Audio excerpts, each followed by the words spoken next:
Here's a weird, fun little question. Uh-oh. We're only going to talk about this one thing on this show, aren't we? I know. I think we were going to talk about it. Why do I feel like you're about to describe Minority Report? Yeah. I basically am. What if a computer you didn't and he doesn't understand how it works decided you were guilty of thought crime? Would it be okay to lock you up because of that? How about no?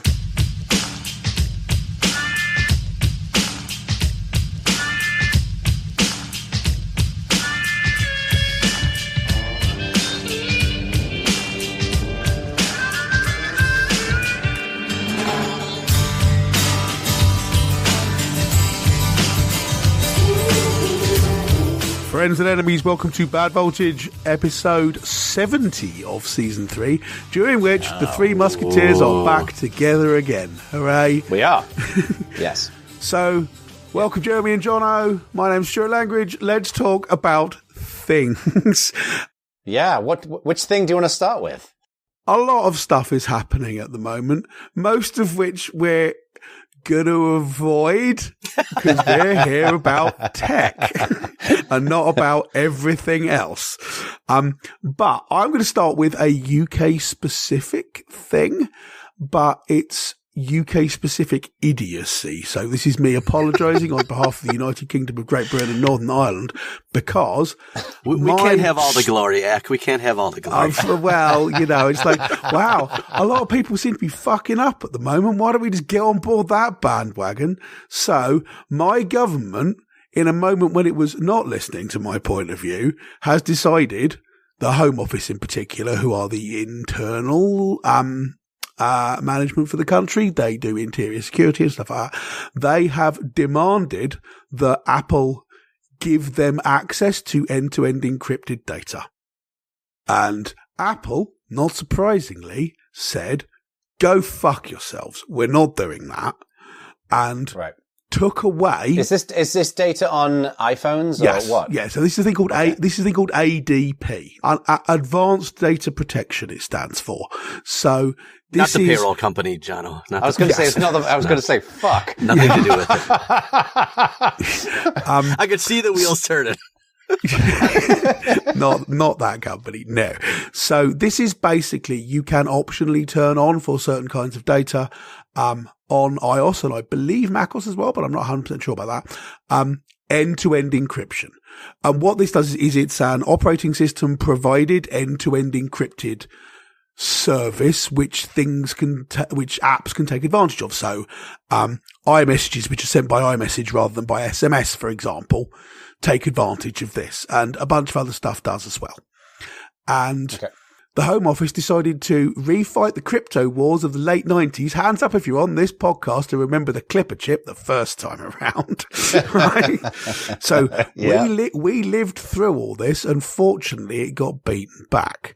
But yes, the Home Office have demanded that they are allowed to see their encrypted data. Apple said, blow us, we're not going to do that. And have just turned off ADP for the whole of the UK now.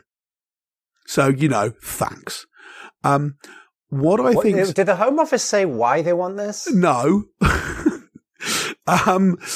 Just Securitar? Is that, the Home Office have not even confirmed that they asked for it. And I believe they asked Apple also to not confirm that it was asked for. Yeah, correct? And Apple said, we refer the honourable gentleman to the answer gave some moments ago in which we said, blow us. We'll say what we like about this. I would like if they actually said that. That would be amazing. To my understanding, though, what they actually asked was for a backdoor to be put in, not for UK users, for users. Yes, yeah. So that the UK government could access any user's data on demand. Yes. So it impacts all iPhone users. Correct. Now, this is all to some extent unconfirmed rumour because the Home Office said we do not comment on operational matters, including, for example, confirming or denying the existence of any such notices. The thing which is frustrating about this, apart from the fact that, you know, what they want to do is undo maths. We had all this fight in 1999 about this. You can't build an encryption system which has backdoors for the government and make it safe. It's just not possible. But leaving all that aside, my government was doing quite well from a technology point of view recently, up until relatively recently, taking some fair, this is partially from my point of view. Could you outline your opinion on why? I'm going to get the waggy finger of disapproval from Mr. and Mrs. Big corporations are great over here, but hey, only one of us works for a big corporation in this team, by the way. Who are all of your clients, Baconio? I don't work for them. Okay, I work with them. They work for me. They work for me. I'm the daddy here. But yeah, so from my point of view, at least, so the work that we've been doing with the CMA, for example, about how to put decent regulations around use of technology, around ensuring that Apple have to allow other browsers on iOS, stuff like that. They've been very receptive to that. That's been working very well. We've had decent, sensible discussions about it, and the work they've been doing there and the papers they've been publishing are not only good from my point of view, but are world leading in a literal sense, in that it's leading a lot of the other agencies around the world to do the same thing in the same way. So they're blazing the trail a little bit. Yes, absolutely. A whole bunch of other places have looked at how the CMA do. So this is a good thing, right? And then in the last couple of months, we've seen two very, very, very stupid things. This is one of them. And the other one is the big consultancy on what use we should put to AI. And there's a big questionnaire that you should fill in. And that questionnaire is extremely slanted towards explaining why you think it's great, with no real boxes for I don't think it's great, which, as you have experienced in the US and elsewhere around the world, basically every artist and author and musician is against the idea of, and there's not really a lot of space for that. So the consultation, regardless of your personal feelings on what the outcome of that consultation should be, it's been presented in what seems like a quite slanted way, with the intention of getting the answer, yeah, this is a good idea. And a lot of people are very unhappy about that. And like I say, I'm not taking a position here on what the answer for that should be, but Jono, your question, why are they doing this? Yeah. Is the thing I don't understand. The encryption thing specifically, because this doesn't work. Everyone tried this 20 years ago. It doesn't work, and it didn't happen. But is there just a persistent belief that all the scientists just aren't trying hard enough when they say this can't be done, rather than it going, this is like making 2 and 2 5? Wait, what do you mean can't be done? It is not possible to build a secure end-to-end encryption system which is not secure from some people and stop the keys from leaking, other people from getting into it, etc. Right, but we learned that with the recent, what was it called, Salt Typhoon?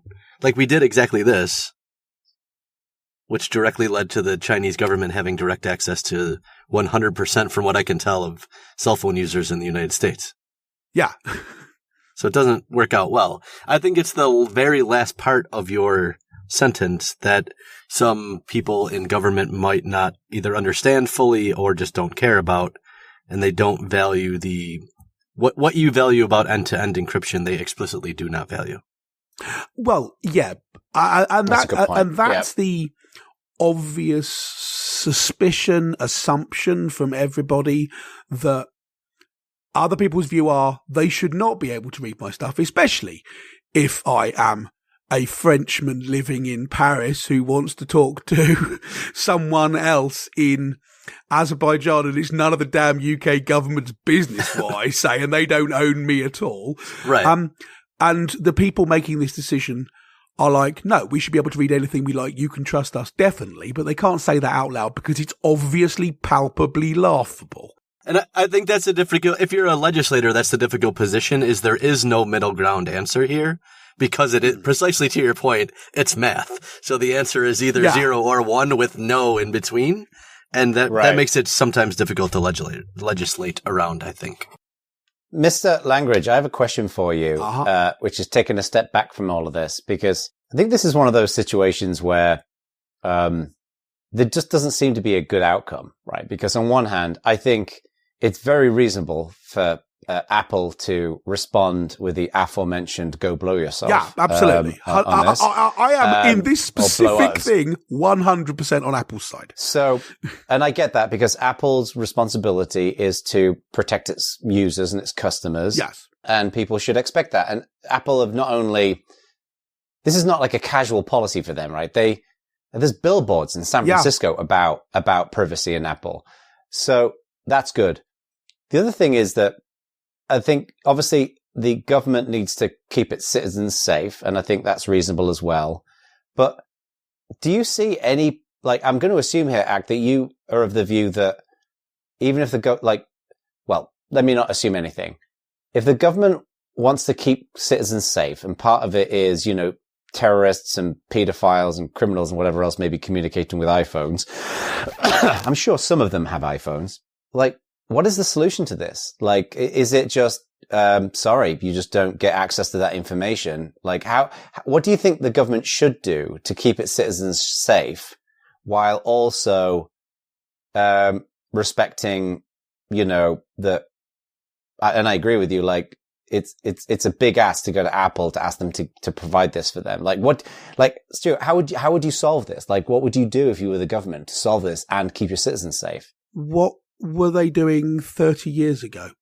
You can still, you can still put taps on people's telephone calls. You can still go to a place and listen to them. You can still observe people's behavior. What you can't do is do it all en masse by observing literally everybody and then looking through it for bad stuff. But I think they would argue that the world has materially changed in the last 30 years, and not acknowledging that is, not, you can't. Not a tenable situation. Completely different environments. Yeah. So how would you do that? I mean, I disagree with you entirely, because in 1980, sure, your little group of drug dealers or anti-government protesters or terrorists could not have a fully secure remote conversation, but equally, the government could not go, well, here are some people we've identified, let's go and just watch them, without doing all the investigative stuff anyway. And once you have pinpointed people, then you don't need to be able to break everyone's encryption at all times. It's still the same investigative process. The purpose of being able to reach in and read any message you want is that you will read all messages all the time and then troll them for bad stuff. Oh, so it sounds like, if I understand you correctly, it sounds like what you're saying is in 1980, it was the same in the fact that, like, the authorities have a suspicion about an individual, therefore they go through the official channels to get access to their information, and then it happens. And what you're saying now is that's the same. I think what Jeremy and I are saying is the sheer volume of information, the sheer volume of communication.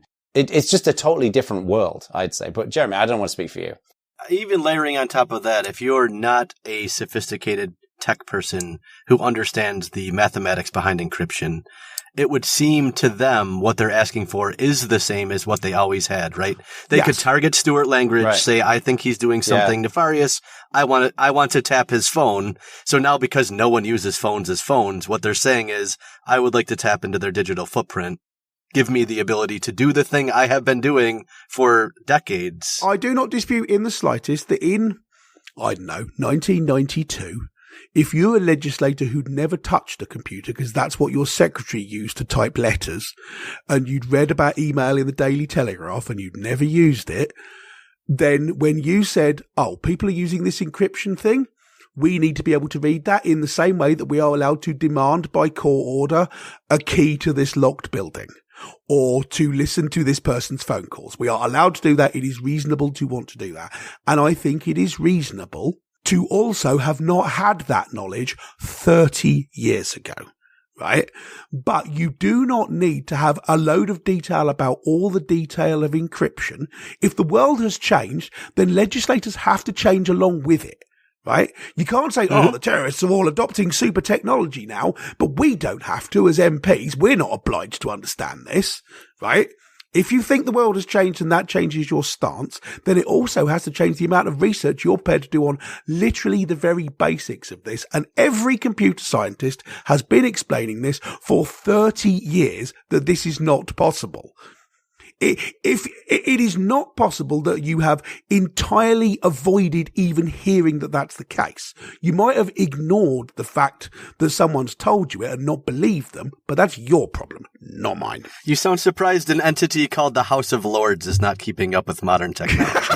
And I am confused by this premise. The House of Lords is all now 29-year-old appointed political people. It's not a load of 95-year-old guys in ermine who go hunting anymore, man.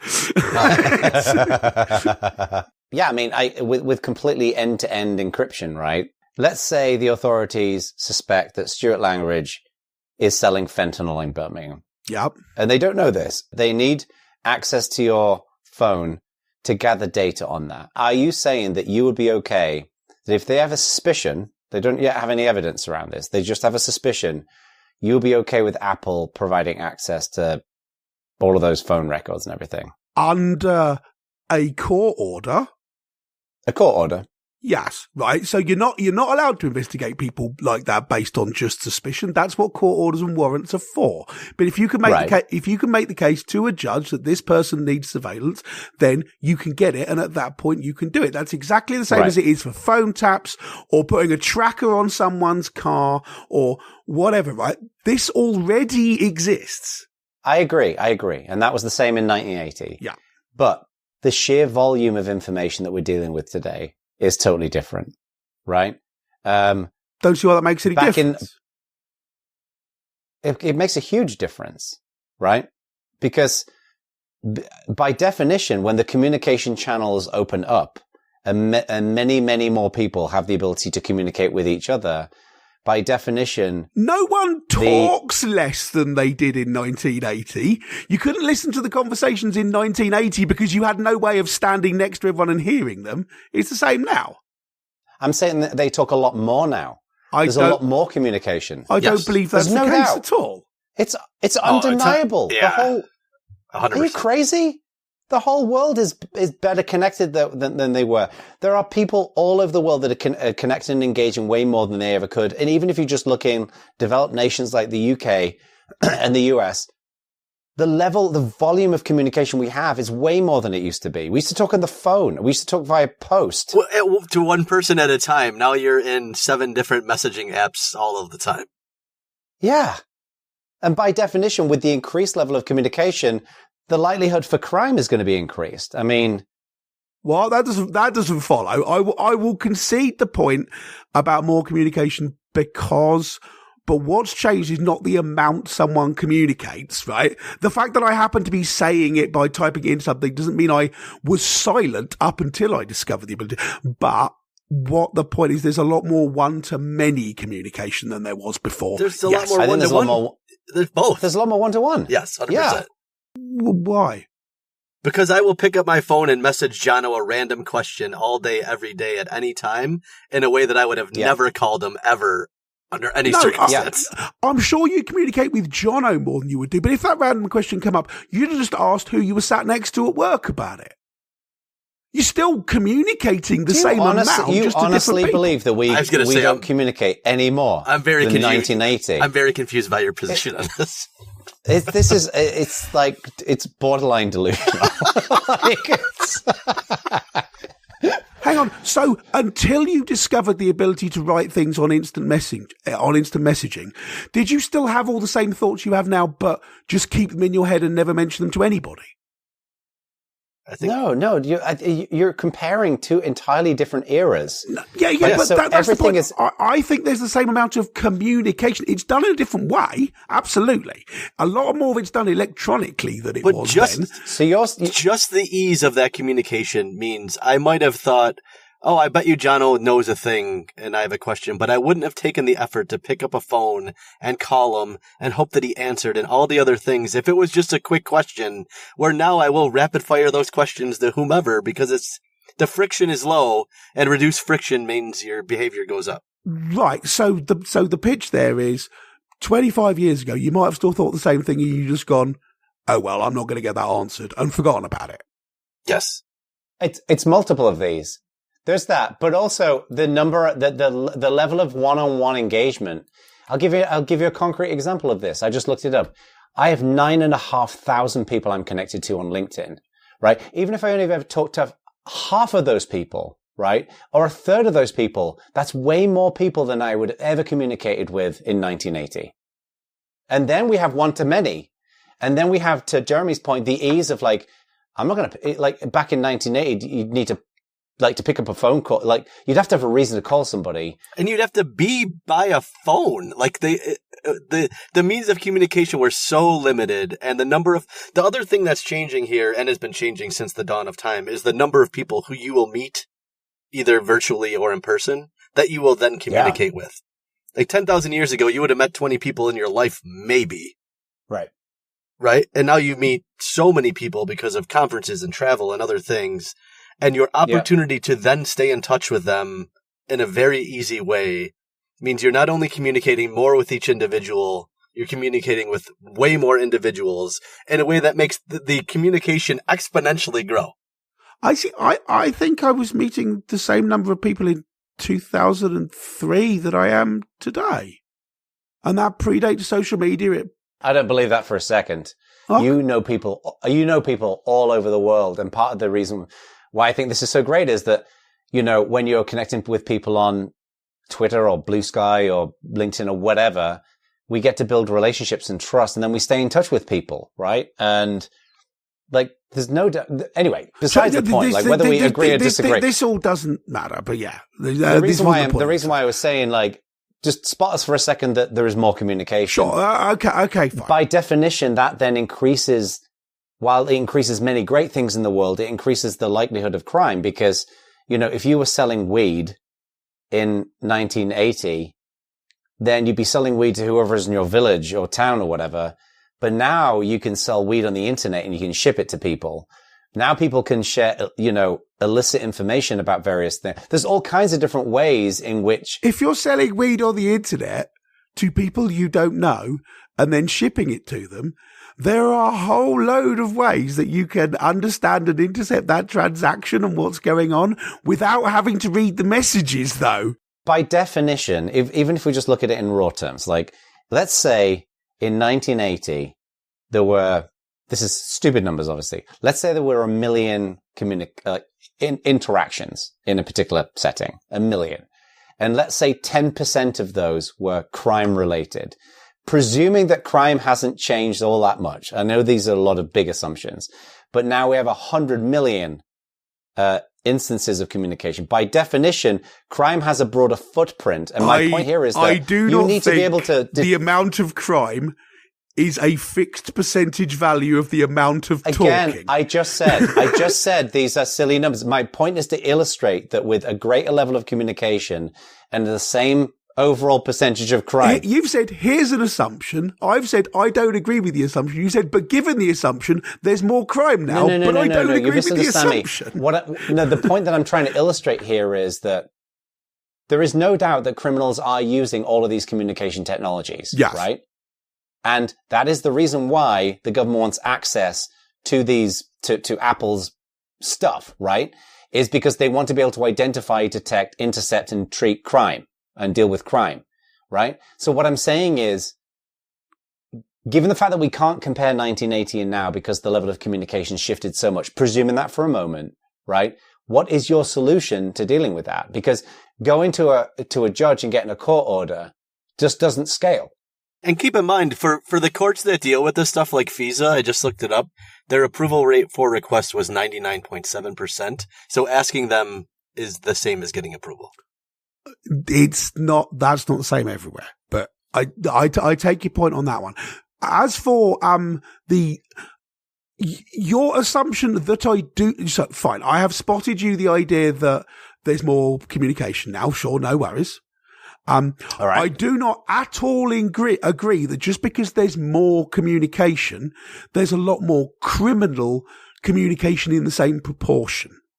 And therefore, sure, you currently can't listen in on someone's end-to-end encrypted WhatsApp conversation with their dope dealer, but then you couldn't listen to the conversation when they were standing on a street corner having it 20 years ago either. Let me ask you this question. Do you believe that criminals are used in these communication channels? Right. Yes. So, therefore, if the government, presuming that there is more criminals engaging in activity than time permits to go to a court to get a court or to go to a judge to get a court order. Do you believe that? No, that hasn't changed. Unless you think there are substantially more criminals now than there were 30 years ago, which I do not believe. You believe that going to a judge to get a court order and whatever the time involvement is to do that is sufficiently enough, that is sufficiently scaled out to deal with the level of criminal activity in these communication channels.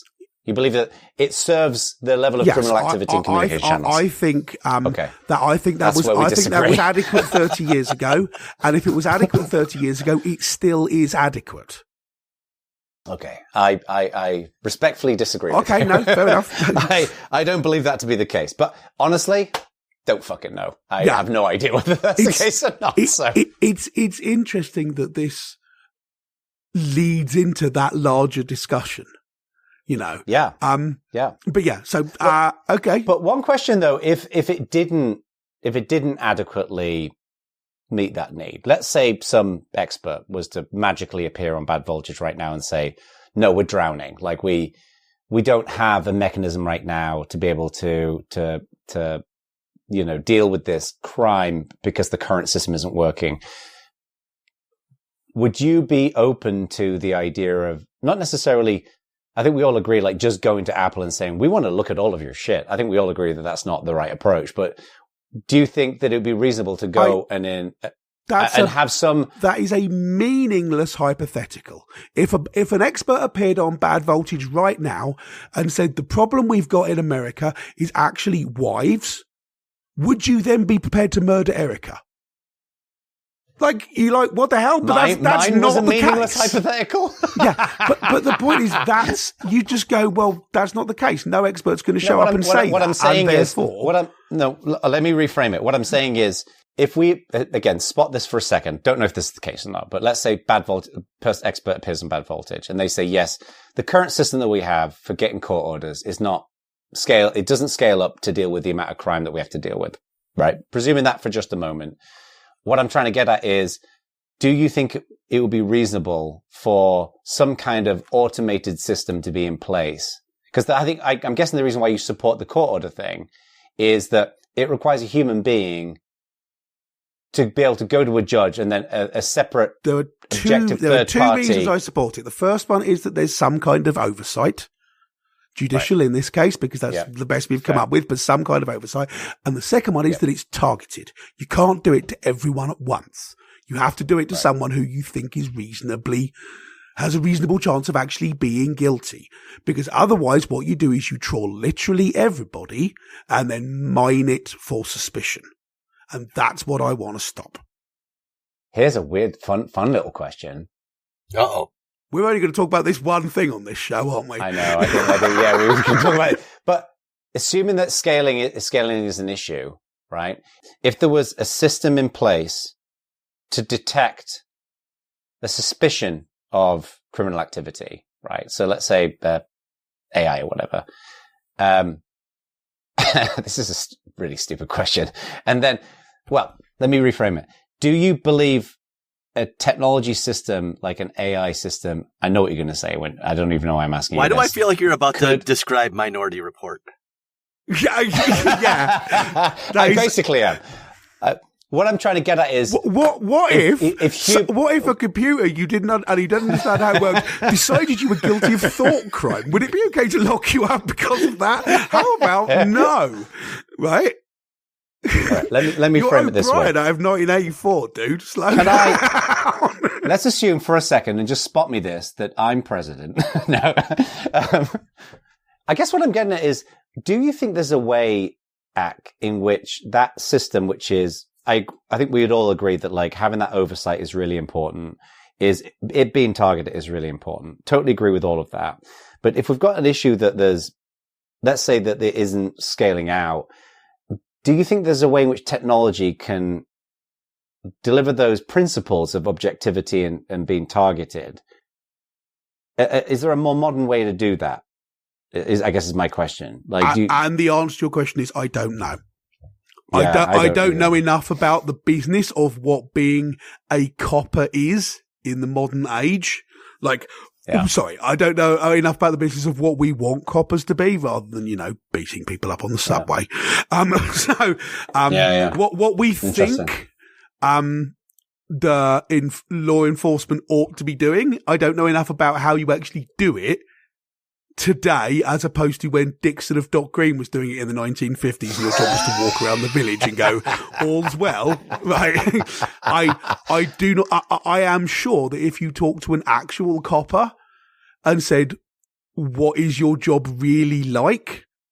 Almost none of it is sort of the children's television show version of what policemen do.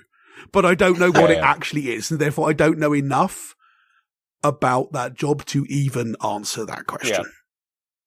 You know what? I'm sure they're thinking about it. Yeah.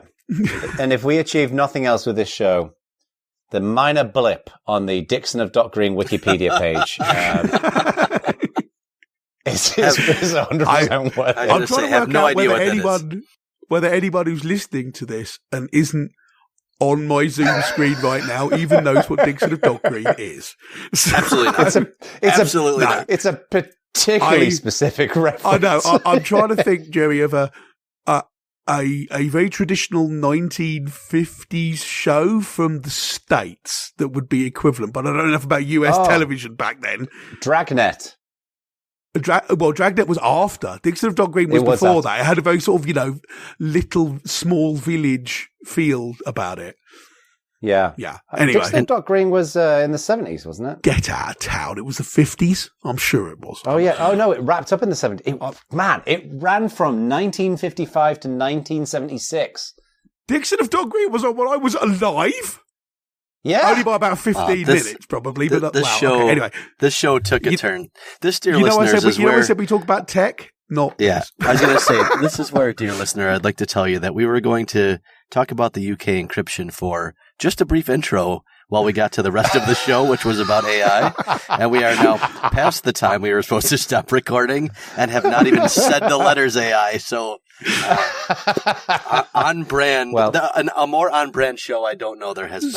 So, would you like me, since we have a couple of minutes left, probably not time to start a new thing, would you like me to tell you two very annoying personal AI stories? Oh, yes. That came up recently, because then if we're going to talk about this stuff in the next show, this gives you some fodder for sort of the way I think. Are you going to tell me that AI is the same as it was in 1980? I'm going to tell you it's about as good at it as on balance, probably. But no, that's not what the stories are about. But sure, when it stops telling me to put glue on pizza, maybe I'll listen. But so two things have happened relatively recently. Do you remember me talking a while back about how I had a relatively simple little bit of JavaScript that sorts tables on a web page? Oh, yeah. I'll tell you about this. This is your sort table, right? Yes, sort table. I wrote that originally in 2003. And about once a week, I get an email from someone going, hey, how do I tried to do this with it and I have a problem. And I normally just send them back an email going, this is what you want to do or whatever. Every now and again, one of them comes back and goes, could you do that for me? And then I get paid for it. Right. Nice. That's nice, right? 20 years of stuff. But there's also been a problem with people so using it on their site, but they're linking to the copy on my site. Hot linking it, it's called. Oh, which is really annoying, because what that means is every time they get a user, my site gets a hit. You are a CDN now. Yeah, but basically I'm an involuntary CDN. I don't want to be a CDN. And what I did was I let this go, right? I thought, whatever, sure, some people are going to do that, but it's not that big a deal, right? I have the bandwidth, the capacity to deal with it, and it's a relatively nice thing to do. And then a couple of years ago, I ran into a problem where half a dozen pretty high profile sites were doing it, like a couple of large American university sports sites were doing it, which means that my server was getting hammered. You know, the ones where they have all the stats for all the teams at the uni. So loads of people look at it. Oh, wow. So you were getting bashed my for site that? was getting hammered to bollocks because of this. Oh my God. And I wrote a very long blog post about this going, what can I do about it? Predictably, half of the internet were like, I know what you should do. You should change the JavaScript so it puts a big picture of a dick on their webpage or whatever. And I'm like, it's not the users of that kind of on their camp. Fault. That sounds like a great idea. No, it's not the fault of the users of that site. No. It's the fault of the developers, and that wouldn't be punishing the developers, it would be punishing the users. Secondly, as much as I might be in the right, no one cares about that when the lawyers come to call, and I do not want to give my house to a lawyer to prove that I was in the right. So yeah, I went backwards and forwards on it, and then my host, Mythic Beasts, who are great, came to me and said, Jesus, this server's getting a lot of hits because of this. Can you do something about it? And so I ummed and ahed for a while, and I explained the problem to them, and they went, okay. And we did a lot of attempting to blacklist, deny list stuff based on the referrer and so on to block those sites out. I contacted the big high profile sites and said, hey, could you pass this on to your development team? Maybe you could stop doing this. You've obviously got loads of money to build this thing. Just take a copy of it. I'm not going to charge you for it. It's just there. None of them even got back to me. Right? You can read the blog post about this for more about it. But so we went backwards and forwards. And then they came back to me, my host came back to me again and said, this is a problem. Can you do something about it? We're sorry, but this is a big thing. What we could do is we could move you to a dedicated server.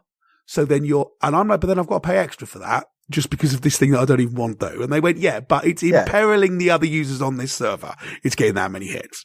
You are the noisy neighbor. And so in the end, I went, right, fine. Okay. I put the script in a zip file and now you got to download the zip file. So it's now more annoying for everyone who wants to use it because they now have to download a zip file, unpack the zip file. It's not that much more annoying. And it means it's not hot linkable anymore. Yeah. So that was annoying, but a bloke got in contact with me the other day and said, hey, that broke. And I went, yeah, check it out. And I've written, actually, there's a little thing on the sort table page which says, okay, the reason I've done this is because all of you bastards can't be trusted. Right? Right? You had your chance and you comprehensively pissed in that waterhole, so now no one gets it. Tough. And the guy went, I read that, but the reason I just hot linked to it directly is because that's what AI told me to do. And I went, what? And so did a little bit of testing with the help of someone's help. And you go and ask ChatGPT, specifically ChatGPT. I haven't managed to make other AIs do it, but specifically ChatGPT. If you basically ask it, hey, I want an example of how to do client-side sorting of an HTML table, give me some example code, bang, puts out a thing where it hot links the thing on my website. So, super annoyed about this. And I'm sure there's a bunch of people like, oh no, they don't decide to do it. It just regurgitates what's out there in the world already. I'm like, tough shit, that's not an excuse.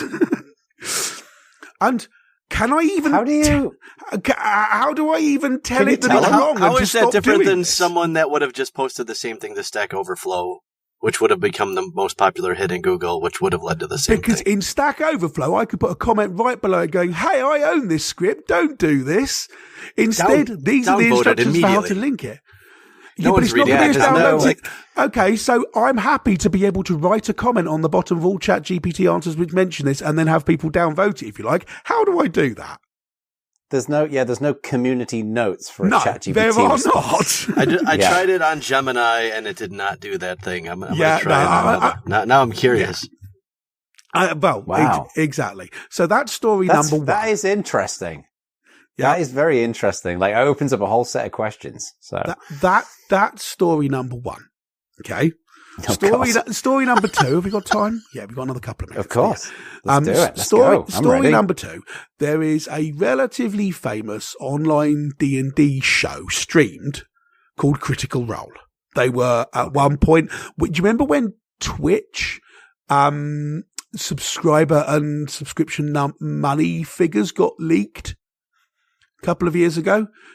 Vaguely. There was a big leak a couple of years ago where you got to find out how much the top 10,000 Twitch streamers earned, which is not public information. Oh, right? That's right. I remember it now. And Critical Role were the highest earner on Twitch. Right, they're a relatively big streamer, deal. And they big streamer. And they do like D&D games. Is that kind of how it works? Play D&D online. Right. They also put all the videos on YouTube, and they're all for free. And there's a big fan base, and those YouTube videos are professionally captioned, rather than automatically captioned by the AI thing. So I built a thing which downloads all the captions and dumps them into a search engine. So people can go and search the entire back catalogue, which is 300 shows, each which are about 4 hours long. So there's quite a lot of it. And it's been a really useful fan tool, right? So this is so people can like search for something, find an episode, stream, and it shows you a completely marked up transcript of that episode, and it shows you the line at which someone said it and who said it, and it links to that individual bit in the YouTube video and stuff like that, right? It was never meant to be, a mass market thing. It's a tool for that fan base. Just a bit of fun for the fans. Because I thought it was cool, right? And because I did that, I have a thing which goes and downloads them from YouTube, and it tidies up all the transcripts and it marks them up nicely and it makes them HTML and so on and so forth. I thought, since I've got a thing which does that, other people might want to do this too. It'd be pretty mean to go, well, I've done that, you don't get to have it, because it's not my data, right? If this was my data, if we were doing it for Bad Voltage, maybe I wouldn't release my brilliant script, because then it's competitive advantage for Bad Voltage over every other podcast. Not that it is, and not that we would do that, but you know what I mean. But this is not my data. It is not reasonable for me to lock up access to it. So I also have a thing where you just download a zip file of all the script. And I update that zip file every time there's a new thing comes out, which is once a week. It automatically, as it rebuilds it and re-indexes it all for the search engine, it also rebuilds the zip file, so you can download a completely marked up set of scripts, right? Yeah. And then some bloke took them, trained an AI model on them.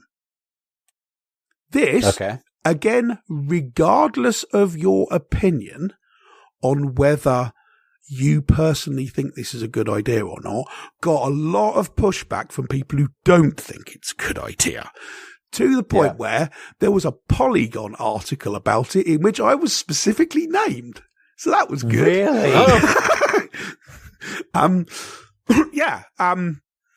So I had to, so I had to write a whole thing going, this is what I think. It's not for me to give you permission or not to give you permission on whether you can use this stuff and what you can use it for. I don't own it, but these people do. Go and ask them, which you didn't do. Yeah. It's like, Did the people who make the streamers, did they respond to any of this stuff? They haven't responded publicly. Whether they responded privately or not, I don't know. But the point is, before I did this, I asked them, and they said I could do it. So I actually asked for permission. I didn't just do it for lols, because I'm like, this is their stuff. Maybe they don't want this. Yeah, maybe they want to build it themselves and charge people a $5 for access to it. I don't know. So I asked permission and was granted it, which is nice. And if they popped up and said, okay, this is now too risky, you are now making it too easy for someone to take our copyrighted work and do things we don't approve of with it, you need to take this down. I'll be like, okay, and I'll take it down tomorrow, because it's their thing, right? Yeah. So I wasn't directly affected by this, but it did mean I had to spend a whole weekend being very annoyed about it, and then writing up a thing, and then dealing with the fact that I got linked in some bloody Polygon article and blah, blah, blah. And it's just... my entire experience of the uses people are putting AI to in the recent past has been that it's been a pain in my arse on more than one occasion. So I'm not feeling particularly what you don't want to have to do is you go and create your cool little search engine, right? And you do that for the fans. And you did it the right way. Like, you reached out to the people and asked them nicely. And you did literally nothing wrong. And you don't want to have to like be like, well, why don't we put together a license that will prohibit people being able to pull it into train a model on it?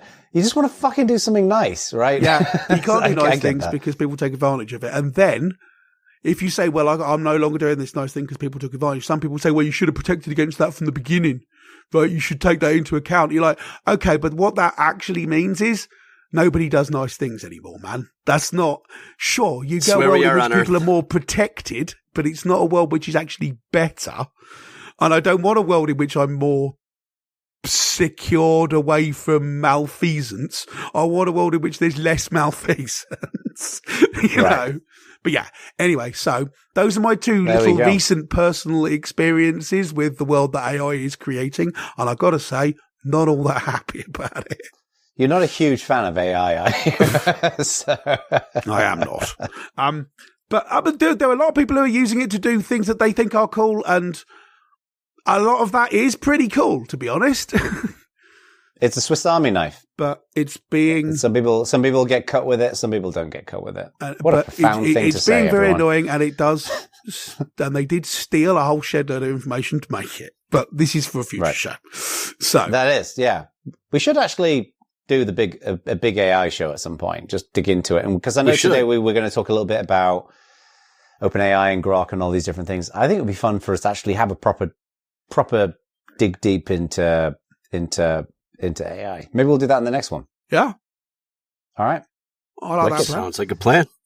All righty. Well, we should say a huge thank you to Marius from NerdZoom Media for his excellent work in editing this show. He always does a phenomenal job, and he's been doing it for many years now. Speaking of doing nice things at no cost, yeah, he just does it to be nice. So, you know, can you, it would be the equivalent of him editing the show and then us promoting someone else at the end of it.